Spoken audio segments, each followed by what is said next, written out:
tindak pidana korupsi yang dihandle atau diselesaikan oleh Kejaksaan Negeri Binjai. Tambah 1 lalu. Sama sisa tahun lalu 9 Pak. Sama Pak Pajak. Iya 9. Itu sih. Eksekusi. 6. Nah, tuh ya. Jumlahnya tuh ya. Nah, nanti data pastinya tidak bisa. Jadi Bapak Ibu semua proses dari yang tadi saya ingin bertanya bagaimana proses penyelidikan tindak pidana korupsi yang ditangani oleh Kejaksaan Negeri Binjai ini. Saat melaksanakan proses penyelidikan tim pimpinan misalnya untuk tim, biasanya pertama-tama pasti memanggil yang anggap saksi. Itulah untuk menentukan alat-alat bukti. Kita panggil saksi-saksi, biasanya itu kan sudah ada pegangan data itu kira-kira ada kerugian negara di situ. Nah, dengan kita memanggil saksi-saksi, kemudian kita juga cek lapangan, tugas lapangan itu kita menyesuaikan dengan kita meminta baik itu penghitungan kerugian negara, baik itu BPKP, BPK atau inspektorat, atau juga bisa yang dari appraisal sendiri. Nah, sesudah data-data itu nanti tersusun, kita tim akan ekspos. Kita ekspos tim, kita akan mencari nih dari keterangan para saksi ini juga ada nggak petunjuk sudah persesuaiannya itu sudah sesuai nggak dengan alat bukti yang ada dari saksi atau dari penghitungan kerugian negara. Kemudian kita eksposkan, kita tunjuk sama pimpinan apakah layak ini untuk dinaikkan ke penyidikan. Pada saat kita sudah menaikkan penyidikan itu juga dari tim juga sebetulnya sudah ada calon tersangka. Nanti tim eksposan juga pasti akan memberi masukan saran. Bisa jadi dari apa yang kita sajikan untuk menjadi calon tersangka bertambah ataupun berkurang berdasarkan hasil dari ekspos tersebut. Terima kasih Pak atas jawabannya. Mungkin tadi kalau dari data tadi mungkin misalkan dari data juga itu per tahun 2024 dan sebelum 2024 aja untuk kasus Penanganan tindak pidana korupsi mungkin sudah cukup banyak gitu ditangani oleh Kejaksaan Negeri Binjai gitu, belum lagi tahun-tahun sebelumnya gitu. Itu pasti banyak gitu. Nah mungkin langkah preventif sebagai upaya pengendalian tindak pidana korupsi ini apakah ada gitu dari Kejaksaan Negeri Binjai ini sendiri gitu sekian Pak. Ya, makasih Datun. Terima kasih. Di samping kita menindak, kita juga melakukan pencegahan tindak pidana korupsi. Nah, kalau bagi orang awam sebenarnya kan lebih seksi, lebih terkenal kalau orang menindak. Nah, kalau dari bidang intelijennya sebenarnya lebih bagus mencegah daripada. Jadi seperti itu. Jadi hal-hal yang kami lakukan dalam pencegahan tindak pidana korupsi melalui sosialisasi, baik ke sekolah, jaksa masuk ke sekolah, baru kita juga sosialisasi ke beberapa instansi, baik di KPU, baik di dinas yang lain, ya, jaksa menyapa, baik di radio untuk pencegahan tindak pidana korupsi secara ini. Dan kami juga ke sekolah dulu, baru kami bagikan, kami cetak stiker, ya, berupa anti korupsi. Kami juga nanti dalam waktu dekat ini kami udah proses ini baju kami ciptakan, kami buat sendiri baju anti korupsi, nanti kami akan bagi ke masyarakat untuk sebagai mereka lah penyambung sosialisasi kita untuk pencegahan tindak pidana korupsi di masyarakat maupun di instansi. Kira-kira begitu. Ya. Apa saja sih sebenarnya kendala dan hambatan misalnya Bapak Ibu lalui bersama dengan tim sebelum nantinya mengekspos terhadap kasus ini, apakah akan dinaikkan ataupun ditolak, dengan apakah yang tadi 184 itu terbukti ada minimal 2 alat bukti. Lalu apa saja menjadi hambatan ataupun kendala yang pernah Bapak dan Ibu alami selama dalam proses penyelidikan kasus tindak pidana korupsi? Izin ya, barangkali saya selama 14 tahun jadi jaksa, saya itu pegang tipikal itu baru 6 bulan ini. Jadi ketepatan saya punya tim yang solid yang bisa mendukung sehingga beberapa perkara tipikal selama saya menjabat di sini itu bisa berjalan. Tapi sepengalaman saya, kalau misalkan saya perhatikan, tipikal itu kan bukan hal yang mudah seperti kalau misalkan pidana umum ini kami terima berkas perkara dari penyidik, kami hanya tinggal meneliti berkas perkara kemudian kami menentukan sikap itu apakah layak untuk ditindaklanjuti atau tidak layak untuk dilimpahkan ke pengadilan. Kalau tipikal ini kan tidak, kita mulai dari nol, kita hanya berbasis data yang barangkali orang melimpahkan data itu memberikan data itu juga ke kejaksaan ada settingan pribadi like and dislike gitu. Jadi kalau sepengalaman saya selama di Binjai ini, kalau misalkan ditanya tantangan, hambatan, rintangan seperti itu barangkali lebih ke SDM. Nah, di sini saya ingin menanyakan mengenai pihak lain yang mungkin membantu. Apakah dari Kejaksaan Negeri Binjai sendiri itu ada menjalin kerjasama dengan pihak lain dalam mengungkapkan kasus tindak pidana korupsi itu sendiri? Ya, itu ada ya, silakan, khusus. Siap. Untuk saat ini Kalau untuk kerjasama dengan bidang lain, biasanya seperti kayak untuk tenaga ahli kayak konstruksi ya, itu kita biasanya kursus minta bantuan ahlinya yang seperti itu. Tapi kalau untuk kerjasama langsung seperti kalian bilang dalam bentuk MOU itu nggak ada. Ada Ya Pak? kita udah kerjasama dengan Umpri, jadi ahli-ahli di Umpri itu secara Umpri ahli kita ada, kita udah kerjasama kan beberapa kan yang kemarin konsultan dengan rektor Umpri, kemudian kerjasama dengan APP juga.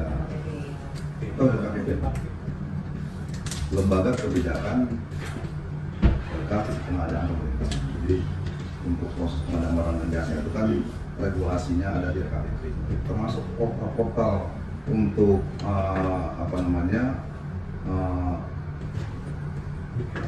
WLP-nya ya, WLP-nya itu ada di bawah RKPP. Kita kerjasamanya seperti ini misalnya ada proyek yang dilaksanakan 3 tahun yang lalu, dilelang sesuai dengan sistem equipment, sistem lelang kan 3 tahun yang lalu. Nah sebenarnya itu udah hilang di portal semuanya.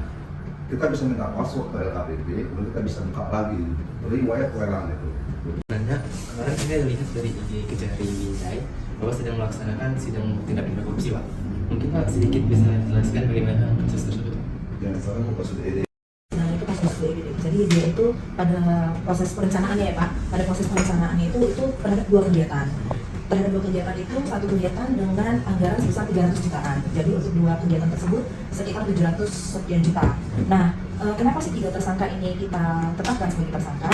Itu indikasinya adalah bahwa di dalam perencanaan itu dibuatkan orang-orang ahli-ahli untuk membuat perencanaan itu di dalam surat kontrak kerjanya, sedangkan ahli-ahli ini tidak melaksanakan pembuatan perencanaan tersebut.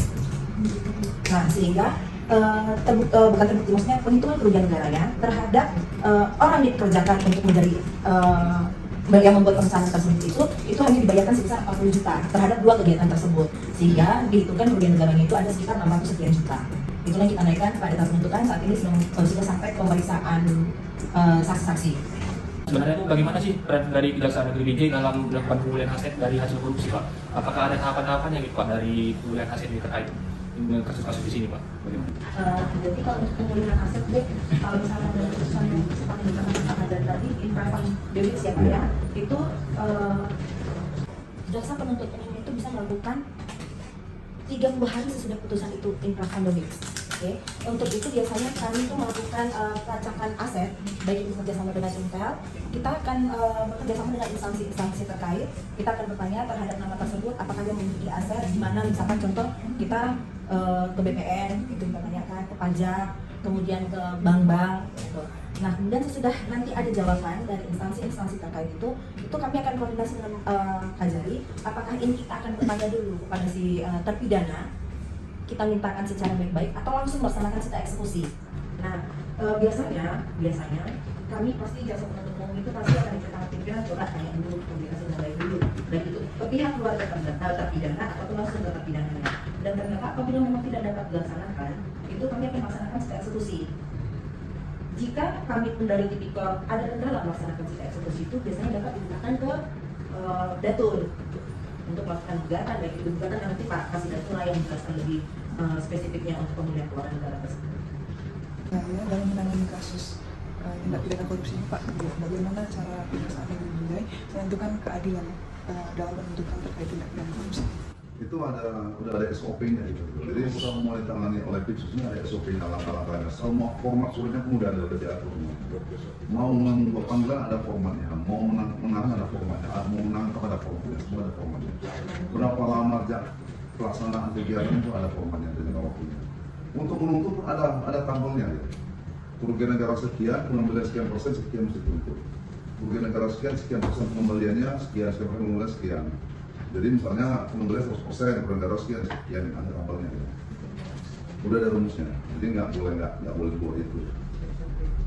Jadi dari Indonesia kayaknya udah sama seperti itu. Apakah Kejaksaan Negeri Binjai memiliki program khusus, Pak, untuk menghadapi pemulihan kerugian tersebut? Ini Pak Zefri ini, beliau Kepala Seksi Pemulihan Aset dan Pengelolaan Barang Bukti dan Barang Rampasan. Nah, barang rampasan itu kan barang bukti kita dengan persidangan, dibuktikan dirampas negara, kemudian Pak Kasih pihak PBB ini nanti yang menilai kerjasama dengan KPKNL dan melelang barang tersebut. Tuh, hasilnya masuk ke kas negara. Nah, kalau strateginya seperti yang tadi itu ya, kita pasti akan bekerja sama dengan seluruh lembaga keuangan maupun KKB, dengan bank, bekerja sama dengan asuransi, dengan OJK, dengan kantor BPN, dengan Samsat, kemudian dengan bursa efek, pasar modal dan sebagainya.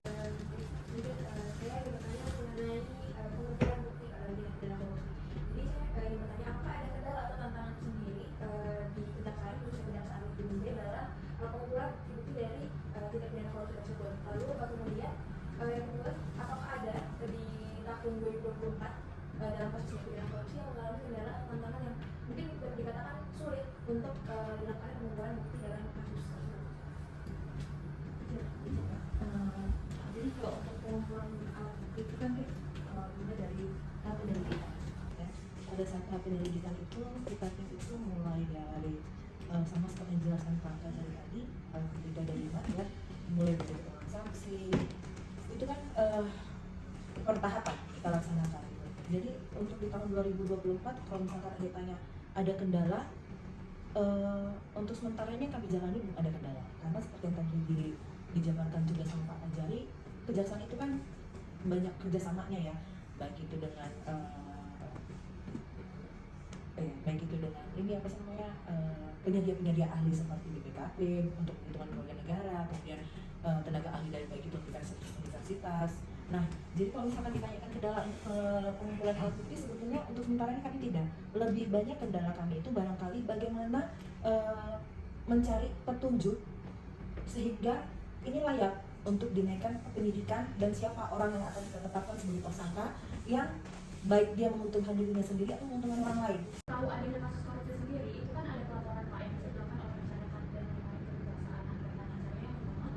Selain dari pelaporan, apakah kejaksaan sendiri itu melakukan pengintaian khusus di awal jika memang tidak ada laporan dari masyarakat atau orang lain di tempat untuk mengetahui ada dugaan kasus korupsi di suatu instansi? Sumber informasi kita itu bukan hanya dari laporan, salah satunya informasi dari laporan ya, bisa laporan masyarakat, laporan LSM, laporan mahasiswa, bisa juga mendapatkan informasi dari media massa, media sosial, bisa juga informasi itu dari kita sendiri, dari kita punya intel.